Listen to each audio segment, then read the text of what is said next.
बगड़े चाष काम करुवा समय हठात वज्रपात घटी चली जाइछि जणे नाबालिका झीर जीवन। कंधमाल जिला कोटगड़ थाना अधीन धराकोट पंचायतर भुंडुरु गाँव में एहिपरि अभावनीय दुखद घटना घटिथिबा बेले मृत नाबालिका जनक हेउछन्ति भुंडुरु गाँवर कोपी मलिकଙ୍କ झील रिका मलिक। मिलिथिबा सूचना अनुसार नाबालिका झील जनक निज घर ठारू प्राय 2 किलोमीटर दूर रे थिबा निज बगड़े चाष काम करिबा पई जाइथिले। एही समय रे घड़घड़ी सहित प्रबल वर्षा हेबा कारणरू झीलटी सुरक्षित स्थान को चली आसुथबा समय रे हठात वज्रपातर शिकार होइथिले।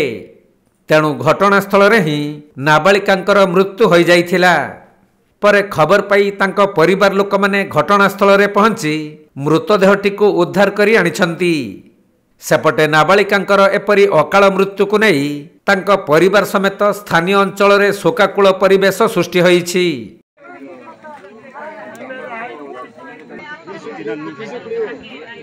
कंधमाल जिल्लारू ज्योतिप्रकाश सामंतरायଙ୍କ रिपोर्ट कोणार्क लाइव।